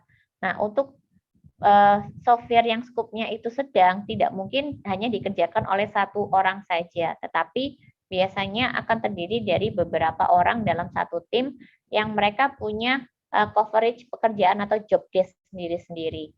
Nah, disinilah nanti yang kita munculkan dalam bentuk komponen. Komponen-komponen yang dihasilkan oleh programmer A, programmer B, programmer C, ketika ditemukan jadi satu, diintegrasikan, nah itu bisa jadi muncul problem baru lagi. Nah, itu ya kira-kira ya. Itu pun juga harus dipikirkan di dalam perancangannya. Oke, saya next. Saluran komunikasi desainer. Ini seorang desainer. Desainer itu nanti dia mendapatkan input data dalam bentuk SKPL atau requirement specification. Kemudian dalam bentuk constraint. Pernah mendengar istilah constraint? Constraint itu batasan. Mungkin dulu pernah Anda dengar di SBD, tetapi constraint di dalam software design ini adalah batasan yang berbeda. Maksudnya constraint itu apa, Bu? Constraint itu adalah kondisi-kondisi yang membatasi desain dari sebuah perangkat lunak. Misalnya, salah satunya adalah yang paling jelas itu ya, batasan dana atau budget. Nah, batasan dana itu juga akan berpengaruh ke ke resource atau ketersediaan programmer atau ketersediaan orang-orang pekerja yang nantinya akan membangun software itu. Nah, itu termasuk dalam batasan loh. Selain batasan budget, yang juga sering kita temukan adalah batasan waktu. Pernah kan juga Anda temui ada proyek yang ini nanti waktunya, waktu pengerjaannya hanya 1 bulan. Nah, itu constraint itu sudah. 1 bulan, 2 bulan, 3 bulan, itu akan sangat mempengaruhi bentuk pendekatan desain yang akan kita ambil. Oke. Umumnya untuk proyek-proyek software yang dia constraint waktunya itu sangat ketat, sangat pendek, umumnya mereka akan mengorbankan beberapa deliverables atau beberapa artifak dari desain yang dianggap penting. Misalnya, Anda pernah mendengar istilah agile? Pernah dengar agile? Agile? Pernah dengar? Pernah. Nah, untuk proyek-proyek yang dia constraint batasan waktunya itu sangat pendek sekali, itu mereka menggunakan pendekatan agile. Kalau sudah melakukan pendekatan agile, dokumentasi itu nol. Nggak ada sudah. SKPL itu nggak ada, DPPL itu nggak ada. Ya, memang seperti itu faktanya. Desainnya apakah ada, Bu? Desainnya ya, kalaupun ada ya minimalis sekali. Tapi memang itu harus dilakukan karena adanya batasan waktu. Ya, jadi jangan dianggap, oh berarti semua software itu yang nggak ada dokumentasinya itu pasti jelek lah, nanti umurnya pendek. Sebenarnya kita tidak bisa tutup mata dengan kondisi bahwa ada batasan-batasan yang nggak akan ideal antara satu proyek dengan proyek yang lain. Ada yang proyek itu atau software itu dibangun di constraint waktu yang cukup longgar, ada yang ketat, ada yang man hours-nya atau resource orangnya itu banyak dan skillful. Nah, itu kan sudah yang ideal ya. Ada juga yang banyak tapi nggak punya skill. Ada juga yang skillful tapi jumlahnya sedikit. Nah, masing-masing itu membawa problem sendiri-sendiri. Nah, ini nanti yang kita sebut sebagai Ya, susah sekali memang kita mengatakan apakah desain itu cocok atau tidak, tapi at least bisa kita dekati dengan situ ya. Dan itu jadi pertimbangan Anda kalau memang nanti ketika lulus kuliah Anda punya punya gambaran saya mau jadi sistem analis. Nah, sistem analis harus ngerti gini-gini, harus tahu constraint juga. Ya, seperti itu. Lalu ada domain knowledge. Domain knowledge itu ya berarti ilmu-ilmu dasar yang digunakan atau yang diterapkan pada software tersebut. Misalnya kalau kita membuat project, kita mengerjakan project untuk software yang digunakan di rumah sakit, misalnya untuk men-scan otak misalnya. Nah, domain knowledge-nya ya berarti domain knowledge yang medical, khusus untuk yang scanning di otak. Nah, itu kita sebut dengan domain knowledge. Di domain knowledge itu kita juga akan berhubungan dengan para pakar atau expert. Pakar itu kalau kasusnya tadi scan otak ya berarti pakarnya adalah orang-orang radiologi misalnya. Atau termasuk juga para dokter-dokter spesialis saraf misalnya. Nah, itu masuk dalam domain knowledge. Outputnya yang dihasilkan oleh desainer itu dalam bentuk plans atau rencana. Plans for realization of the designs. Ya. Rencana solusinya. Oke, bentuknya seperti itu. Oke, karena tadi perancangan itu merupakan sebuah solusi, ya, bukan sebuah sih, beberapa solusi yang dianggap cocok untuk menyelesaikan problem, maka kita bisa menganggap perancangan itu ya sebagai problem solving, ya, sesuatu yang diusulkan untuk menyelesaikan beberapa permasalahan. Tujuan dari perancangan itu adalah menghasilkan solusi, sudah jelas. Solusi akhir harus dapat memenuhi semua kebutuhan dasarnya. Itu tadi yang dimaksud dengan clarify the nature of requirements. Tadi ya di sini ya. Nah, clarify the nature of requirements, kenali kebutuhan-kebutuhan dasarnya. Nah, itu ada kaitannya dengan poin yang tadi. Ada kaitannya dengan poin ini. Kemudian desainer memanfaatkan desain tools. Nah, sebagai seorang desainer tentunya Anda sah-sah saja menggunakan tools-tools atau kakas bantu untuk mendesain metode, pola, ataupun juga representasi diagram yang lain. Oh iya, saya lupa menjelaskan. Kalau misalnya disebutkan tools, ini tebal sekali. Dan saya kurangi lainnya. Kalau disebutkan tools, itu jangan hanya dianggap tools itu seperti Power Designer, tools itu seperti Star UML, tools itu dalam bentuk software. Enggak, sebenarnya enggak itu saja. Tools itu bisa dalam bentuk notasi, tools itu bisa dalam bentuk metode seperti ini, tools itu juga bisa dalam bentuk pattern atau pola, bisa dalam bentuk diagram, bisa juga dalam bentuk kakas bantu, gitu ya. Jadi yang dimaksud dengan desain tool itu tidak hanya software untuk desain saja, tetapi semua hal yang bisa membantu pembangunan desain tersebut, ya. Itu kita sebut sebagai tools. Perancangan sebagai wicked problem. Wicked problem adalah permasalahan khusus yang tiap permasalahannya itu sangat unik ya, sangat unik. Constraint-nya saja sudah banyak gitu ya, sudah beragam, apalagi problemnya. Nah, wicked problem tidak memiliki jumlah potensi solusi yang jelas. Ya, tidak memiliki stopping rule, tidak ada aturan kapan harus berhenti merancang, dan solusi permasalahan ini bukan benar atau salah, namun baik atau buruk. Nah, ini yang tadi saya jelaskan di awal tadi ya. Yang namanya desain itu nggak sama ketika saya ngoreksi matdis. Kalau matematika diskrit, alin, kalau jawaban angkanya nggak cocok ya sudah salah kan. Tetapi kalau desain tidak seperti itu sayangnya. Masing-masing dari Anda itu kan punya preferensi sendiri, punya usulan solusi sendiri. Akhirnya yang dinilai itu bukan apakah desainnya benar atau salah, tidak, tetapi apakah desainnya itu membantu menyelesaikan problem atau tidak. Itu ya, efektivitas lah ya, efektivitas dari penerapan solusinya. Meski strategi yang sama dapat diterapkan pada perancangan PL. Maksudnya apa? Kok mereka duluan yang nyapa? nanti kita sebut dengan strategi perancangan, tetapi ketika kita temui problem yang berbeda, bisa jadi strategi yang diterapkan juga berbeda. Oke, konteks perancangan perangkat lunak. Oke, saya skip ya. Next. Wah, ini sudah, saya tidak menjelaskan lagi. Tapi kembali lagi ya, ini tadi siklus ideal semacam ini hanya akan bisa ditemui kalau kondisinya juga ideal, constraint-nya juga ideal. Misalnya, budgetnya cukup, atau bahkan mungkin berlebih, kemudian resource-nya itu juga cukup dan skillful, serta waktu pembangunannya atau waktu proyeknya juga cukup. Nah, itu yang kondisi ideal. Tapi faktanya, nggak semua proyek seperti itu. Contoh SDLC yang telah berevolusi diantaranya ada waterfall model. Salah satu contoh saja ya ini ya. Nah ini pun juga saya katakan waterfall ini bentuk yang paling sederhana dan paling ideal sebenarnya. Tetapi faktanya ya nggak gitu-gitu juga. Anda pernah melihat bentuk seperti ini? APSI mestinya sudah dikenalkan. Pernah ya? Nah, di waterfall model itu kan aturannya ketika dia mau masuk ke step di bawahnya seperti air terjun ya. Seperti air terjun, dia harus melewati satu step di bawahnya nggak boleh loncat kan, nggak boleh terjun ciwing ke sini kan nggak boleh. Jadi harus satu step. Nah, itu yang dimaksud dengan waterfall.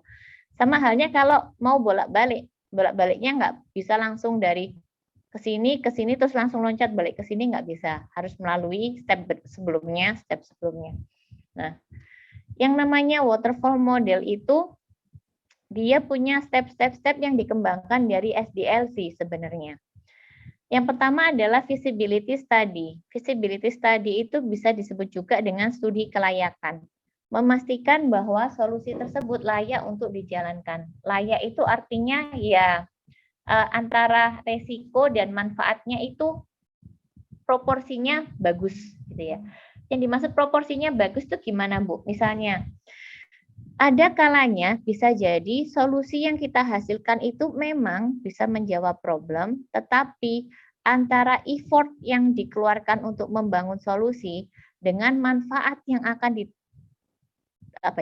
diberikan oleh solusi itu tidak berbanding baik.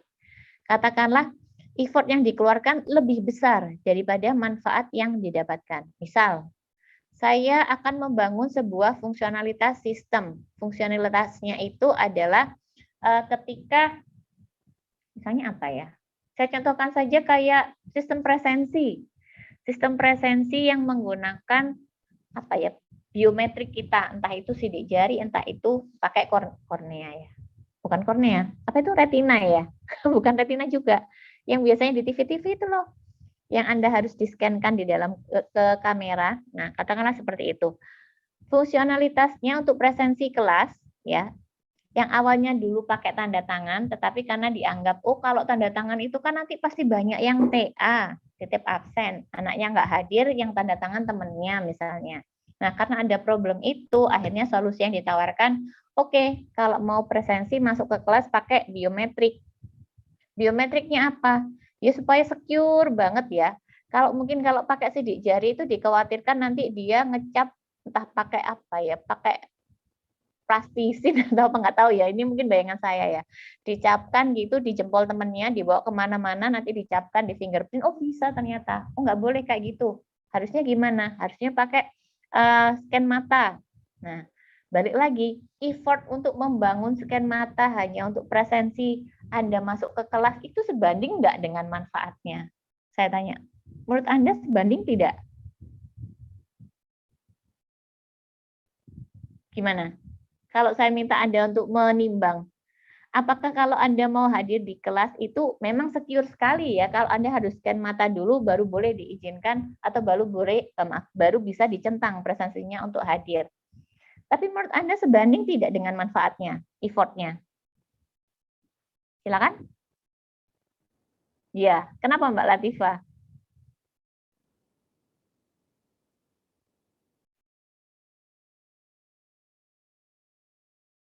Iya, betul. Betul sekali. Effortnya itu jauh lebih besar daripada manfaatnya. Presensi. Kalau misalnya presensi, katakanlah kita selain kita bisa membahas manfaatnya, kita juga bisa membahas tentang ininya ya, imbasnya atau penaltinya. Kalau seandainya ada beberapa mahasiswa yang TA itu titip absen ya maksud saya. Ada beberapa mahasiswa yang TA, imbasnya apakah fatal ya ke akademik ITS? oh nggak sefatal itu kok. Meskipun mereka TA, toh nilainya juga satu-satu. Kalau ujian juga satu lembar yang dikumpulkan satu orang ya satu lembar ujian.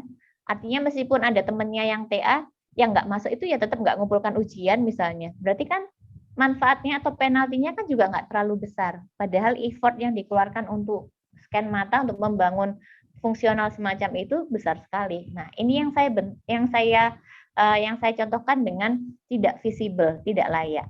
Ya. Antara effortnya terlalu besar dibandingkan dengan manfaatnya. Tapi lain halnya kalau misalnya Anda lihat film-film di TV-TV itu ya, misalnya Anda menyimpan uang atau kekayaan di brankas di bank mana gitu ya, dan di brankas itu isinya nggak cuma uang Anda aja, tetapi juga uang-uang atau kekayaan orang-orang atau katakanlah miliarder yang lain lah. Nah, untuk mengakses brankas tersebut, bisa nggak cuma tinggal tanda tangan kemudian dikasih akses kayak kita bikin presensi? Kira-kira apa imbasnya? Ya nggak mungkin, Bu. Orang kan bisa aja ya, tanda tangan itu kan bisa diciplak. Mudah sekali, Bu. Ya.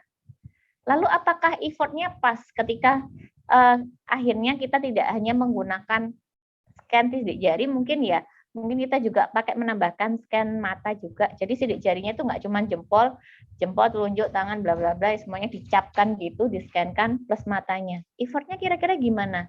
Nah, balik lagi. Di brankas itu yang tersimpan apa dulu? Kalau yang di brankas itu tersimpan lebih tinggi nilainya dari membangun itu semua, ya itu layak. Tapi kalau yang di brankas itu isinya ternyata ya nggak seberharga yang diperkirakan, ya tentunya ya tidak layak kalau sampai seperti itu yang dibangun. Nah, ini yang dimaksud dengan visibility study. Ya. Oke. Ketika dari visibility study itu sudah selesai dilakukan, maka berikutnya adalah ke requirement elicitation and analysis. Melakukan elisitasi kebutuhan dan analisa dengan cara mengidentifikasi kebutuhan end user-nya. Oke. Kembali lagi, ketika melakukan analisa, kebutuhan yang kita dapatkan itu bisa sangat banyak sekali, sangat mentah gitu ya, sehingga perlu dianalisa. Architectural design, fokus pada bentuk umum arsitektur dan solusi yang diterapkan. Nah, ini sudah masuk ke sini ya. Kemudian masuk ke detail design. Nah, kalau arsitektural itu ibaratnya kita mau mengadopsi gaya apa, udah itu saja, itu arsitektural. Misalnya kalau Anda mau bangun gedung atau bangun rumah, arsitekturnya mau pakai apa? Arsitekturnya misalnya pakai, saya bukan orang sipil ya, katakanlah pakai gaya Victorian misalnya, ataupun gaya minimalis. Nah, gaya minimalis itu kan berarti yang gaya rumahnya itu ya minimalis sekali, nggak ada sculpture, nggak ada hiasan-hiasannya, cuman ada jendela, pintu, gini ya, mungkin ya bayangan saya seperti itu minimalis. Arsitekturnya pakai apa? Arsitektur minimalis. Nah, ya berarti nanti ketika didesainkan, desain rumah itu juga minimalis, asal memenuhi fungsinya selesai. Nggak ada estetikanya, mungkin tidak terlalu banyak memusingkan estetika, tidak terlalu banyak menambahkan ornamen-ornamen yang tidak penting misalnya.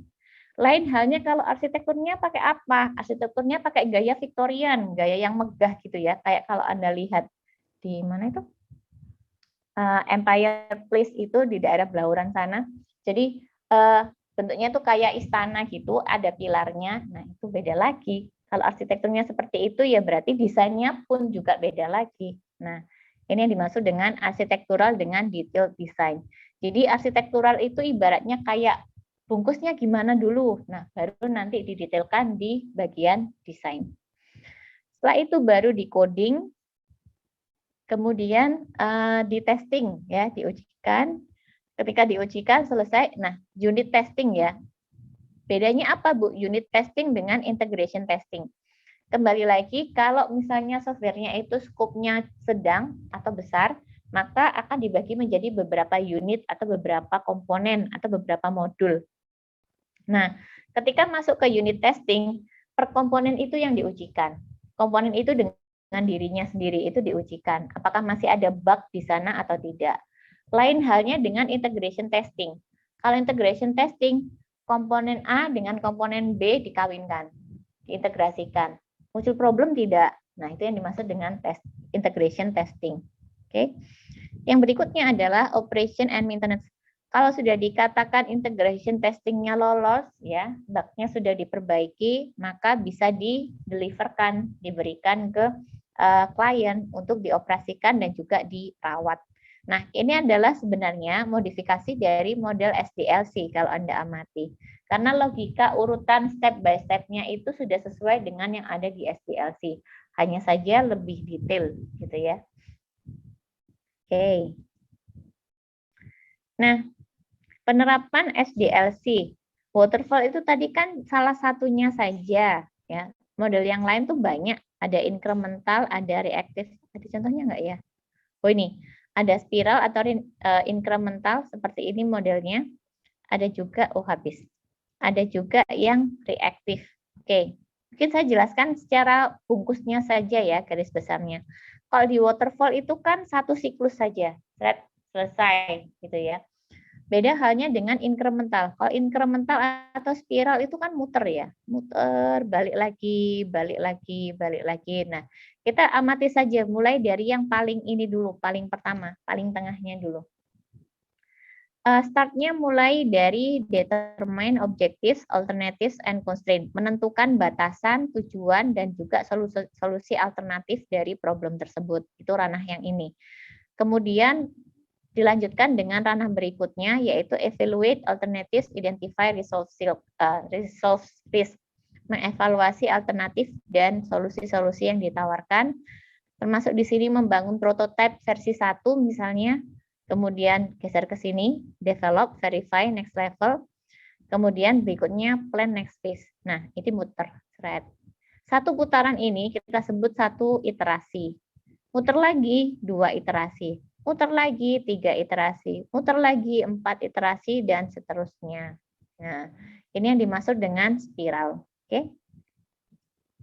Masing-masingnya punya ciri khas, masing-masingnya punya karakter sendiri-sendiri. Kalau yang linear atau waterfall, alasannya adalah bila kebutuhan teridentifikasi dengan baik dan lamanya pembangunan PL cukup fleksibel. Kalau tadi saya katakan, waterfall itu hanya bisa diterapkan untuk kondisi yang sangat ideal. Sangat idealnya diantaranya dari lama pembangunan yang cukup, budgetnya juga cukup, dan juga adanya ini yang nggak kalah pentingnya, kebutuhan teridentifikasi dengan baik. Artinya, ketika ketika dilakukan step-step di awal-awal ini tadi, kebutuhannya itu sudah fix. Kebutuhannya itu nggak akan berubah-berubah lagi di step-step berikutnya. Kebutuhannya sudah lengkap, sudah konkret. SKPL-nya itu sudah di ACC semua, sudah sepakat tidak akan diubah lagi, dan itu sudah lengkap list kebutuhan di SKPL. Nah, itu baru bisa kita menerapkan waterfall. Kenapa? Karena kita nggak bakal mundur lagi ke belakang. Dokumen dasarnya itu sudah baik, sudah fix, nggak akan berubah lagi. Kita nggak akan mundur lagi ke belakang untuk memperbarui. Oke, itu waterfall. Domain umumnya, idealnya waterfall itu merupakan proses pembangunan yang paling umum digunakan dan biasanya diterapkan untuk sistem yang membutuhkan integritas tinggi. Integritas tinggi itu artinya sistem itu punya skup cakupan yang cukup luas dan dia terdiri dari sub-sub sistem yang saling bekerja sama nantinya. Oke. Nah, sistem-sistem semacam ini atau kita sebut juga bahasa lainnya mungkin bisa kita katakan sistem enterprise gitu ya. Sistem enterprise semacam ini itu membutuhkan desain dasar yang matang, membutuhkan requirement yang matang karena dia tidak akan melakukan incremental berkali-kali. Kenapa Bu nggak mungkin diinkrementkan? Karena effort yang paling besar untuk sistem-sistem semacam itu adalah ketika integrasi. Kalau satu siklus ini kemudian diralat lagi modulnya atau diralat lagi elemennya, otomatis integrasinya balik ke nol lagi. Nggak selesai-selesai programnya atau softwarenya. Karena itu dikatakan untuk sistem-sistem yang punya integritas tinggi sebaiknya gunakan yang waterfall, jangan pakai yang incremental. Gitu ya. Oke. Yang kedua adalah incremental. Nah, incremental ini akan cocok apabila membutuhkan uji kelayakan dari sebuah ide menguji posisi produk di pangsa pasar, dan mengeksplorasi keberadaan pangsa pasar. Ini lawannya waterfall.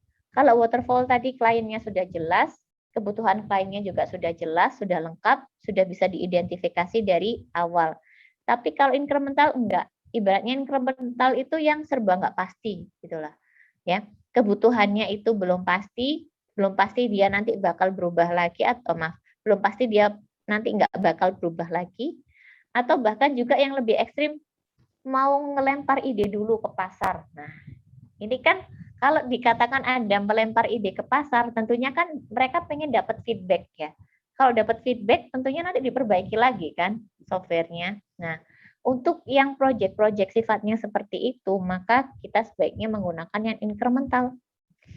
Nanti setiap kali kita melempar ke pasar, yang kita lempar prototipenya, versi prototipenya, dapat feedback, diperbaiki, dilempar lagi prototipe dengan versi yang lebih baru.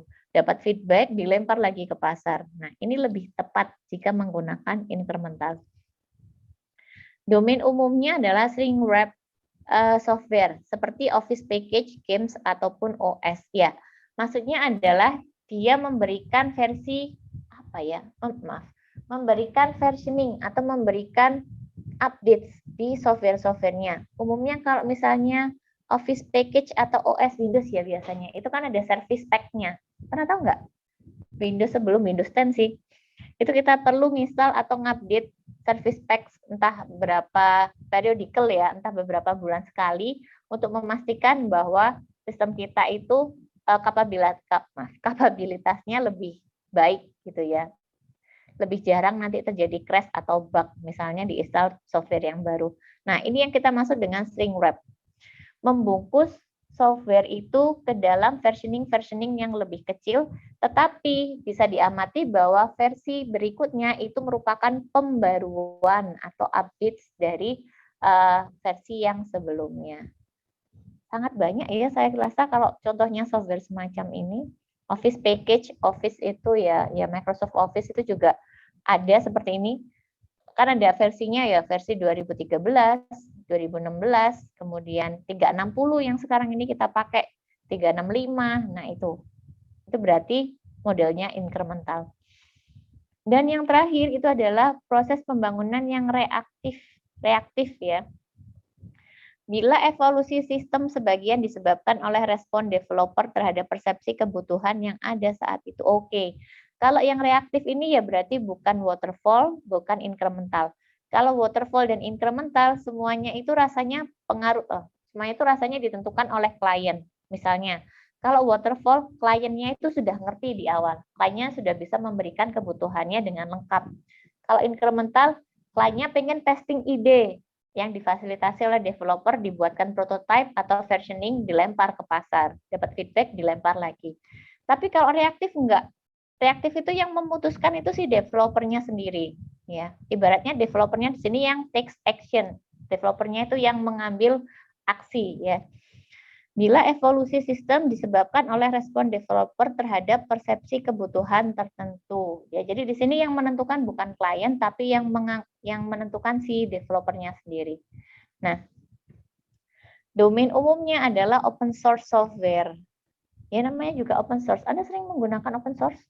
Atau pernah tidak menggunakan open source? Biasanya untuk software-software yang open source itu ya updates-nya tidak sebanyak software-software yang incremental ya. Karena kalau incremental itu kan sesuai dengan kebutuhan pasar, sesuai dengan kebutuhan klien. Klien nge-request, ada, muncul lagi, request, muncul lagi. Tapi kalau open source enggak. Open source ya sesukanya si developer mau ngupdate kapan. Kira-kira seperti itu bedanya ya. Nah, itu bedanya SDLC, proses pembangunannya beserta karakteristik project-nya. Begitu kira-kira. Oke. Ini sudah. Nah, untuk berikutnya yang mengenai proses perancangan perangkat lunak ini saya hold dulu, karena saya rasa yang saya berikan hari ini sudah cukup banyak ya. Overview-nya Anda sudah dapat. Anda ada PR, bukan PR, saya kasih tanda kutip. Anda menonton 3 video itu untuk mendapatkan gambaran di PPL kita nanti ngapain saja. Tapi at least saya sudah memberikan rancangan pembelajaran. Kita sudah menyepakati kontrak perkuliahan dan saya sudah memberikan kulitnya dulu ya. besok minggu depan kita akan lanjutkan ke prosesnya. Kita masuk ke proses perancangan. Di dalamnya itu ada apa saja yang akan kita desain dan lain sebagainya. Dari sini apakah ada pertanyaan? Silakan.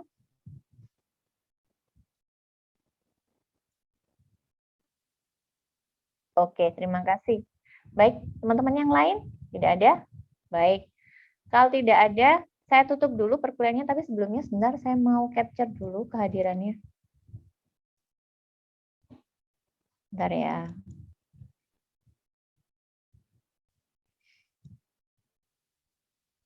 Saya stop share dulu. Ya. Ini materinya sudah ada di Classroom semua ya. Nanti silakan diakses. Sebentar saya stop recording dulu. Recording stopped. Nah, termasuk juga recordingnya ya. Termasuk juga recordingnya biasanya memang nanti akan saya post juga di Classroom. Ditunggu saja linknya ya. Saya capture dulu.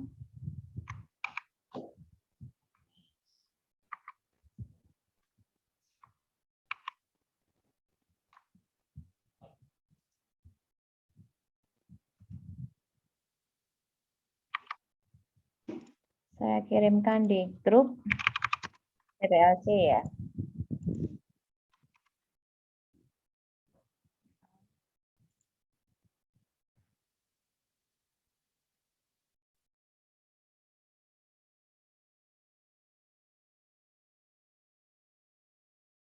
Oke, kehadirannya sesuai tangkapan layar di situ ya. Nanti saya perbaiki presensi berdasarkan itu. Oke, jika tidak ada pertanyaan tambahan, saya akhiri dulu untuk materi kita di sore hari ini. Terima kasih atas kehadirannya.